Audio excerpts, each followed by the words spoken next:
Hello guys, welcome again. मैं Sunil Goswami, target with Goswami YouTube channel में आपका फिर से स्वागत करता हूं। जो हमने सीरीज़ स्टार्ट की है CHSL एग्ज़ाम SSC के लिए जनरल नॉलेज की, वो 50 में से 50 क्वेश्चन आपके ठीक हों, ऐसा मेरी आशा है और मैं इसके लिए एफर्ट कर रहा हूं। तो आप भी मेरे साथ बने रहिए और आप मुझे SK गोस्वामी 143 पे इंस्टाग्राम पे फॉलो कर सकते हैं और फेसबुक से जुड़ने के लिए टारगेट विद गोस्वामी यूट्यूब मतलब यहाँ पेज से लाइक और व्हाट्सअप के लिए भी नंबर दिया हुआ है। तो स्टार्ट करते हैं हमारा सेशन। इससे पहले मैंने पार्ट 1 जो बनाया है वो ज़रूर देख लें आप, सेट 1।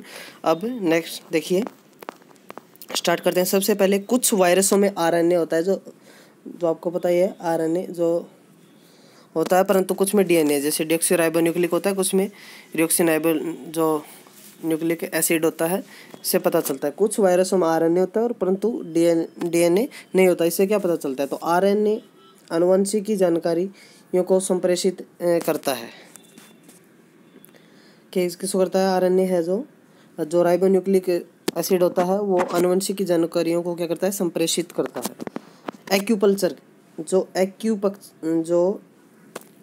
देखिए एक्यूपंक्चर है, वो क्या है? तो सुइयों के माध्यम से उपचार विधि को क्या बोला जाता है? एक्यूपंक्चर बोला जाता है। एक्यूपंक्चर। आहार जो एलिमेंट्री कैनाल जो होती है, आहार नाल में स्टार्च के पाचन में अंतिम उत्पाद क्या होता है? तो ये अंतिम उत्पाद है वो माल्टोज होता है। क्या होता है? माल्टोज।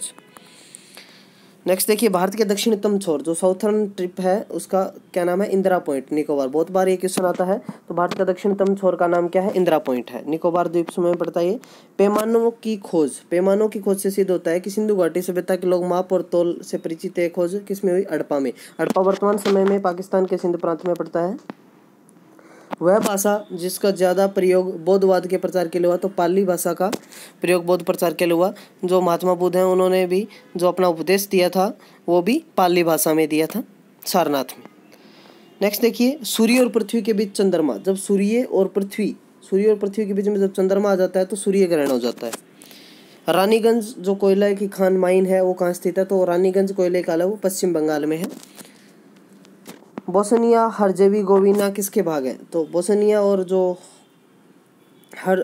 हर्जेगोविना भाग हैं, वो किसके हैं? युगोस्लाविया के पार्ट हैं ये। चीनी का प्रमुख उत्पादक देश। तो चीनी जो शुगर का प्रमुख उत्पादक देश है वो भारत है। भगवान महावीर की मृत्यु। तो भगवान महावीर की मृत्यु पावापुरी में हुई थी। इनका जन्म है 563 ईस्वी में, ईसा पूर्व में, और इनकी मृत्यु हो 483 ईसा पूर्व में। 80 वर्ष जिए थे ये। गेस पेपर नंबर इसमें 4 देखिए हमने, इसे 3 हो गए। तुलबुल परियोजना किसे? तो तुलबुल परियोजना वो झेलम नदी पर है। तुलबुल परियोजना। सोल्डर किस धातु का मिश्रण है? तो सोल्डर है वो टीन और लेड का बना होता है। उपस्थित तथा हड्डियों का निर्माण और संपोषण में आवश्यक तत्व, तो कैल्शियम। हड्डियों के निर्माण में किसमें? कैल्शियम। नाभिकीय विखंडन और ऊर्जा किस रूप में निकलती है? तो नाभिकीय विखंडन ऊर्जा है वो ऊष्मा के रूप में निकलती है। ऊन तंतु का विकल्प क्या है? तो नायलॉन 66 ये किस है? ऊन तंतु का विकल्प है। उत्पादन की दृष्टि से भारत का प्रमुख खाद्य फसल क्या है? राइस है, चावल है। भारत में कृषि क्षेत्र में नियुक्त श्रमिक संख्या, कुल श्रमिक संख्या का प्रतिशत है वो लगभग इतना है, 64% है। 45 डिग्री का पूर्ति चक्र प्रदर्शित क्या करता है? इकाई लोचदार पूर्ति को प्रदर्शित करता है। भारत के धूर पूर्व पश्चिम छोरों के में समय का जो अंतराल है वो कितने का? 2 आवर्स का है। जो बाल्टोरो कटक कहाँ स्थित है? ये सियाचिन हिमनद में स्थित है, बाल्टोरो कटक। विश्व का सबसे ऊंचा ज्वालामुखी कौन सा है? कोटोपैक्सी सबसे ऊंचा ज्वालामुखी है। 5 पार्ट देखिए, किसी मृदा का जो pH मान है उस विशेष मृदा क्या मापित करता है? तो अम्ल और अंश, अम्ल का अंश बताता है उसमें भी एसिड है या बेस है।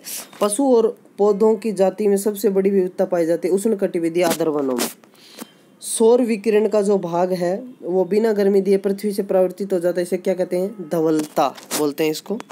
सौर विकिरण का जो भाग है बिना गर्मी दिए पृथ्वी को परावर्तित हो जाता है, उसे कहते हैं धवलता। देश की पूजा ही राम की पूजा, कथन किसका है? मदन लाल ढींगरा का। ये देश की पूजा ही राम की पूजा कथन है उनका। किस कारण भगत सिंह और उसके मित्र राजगुरु सुखदेव 23 मार्च 1931 को फांसी दी गई? सेंट्रल जो लेजिस्लेटिव असेंबली में बम फेंकने के कारण। दक्षिण भारत में दांडी मार्च का संचालन किसने किया? तो राजाजी ने किया था। माओजी डांग किस देश के साम्यवादी आंदोलन नेता थे? तो चीन के थे ये। और एंजाइम मूल रूप से क्या होते हैं? प्रोटीन होते हैं। एंजाइम मूल रूप से क्या होते हैं? प्रोटीन।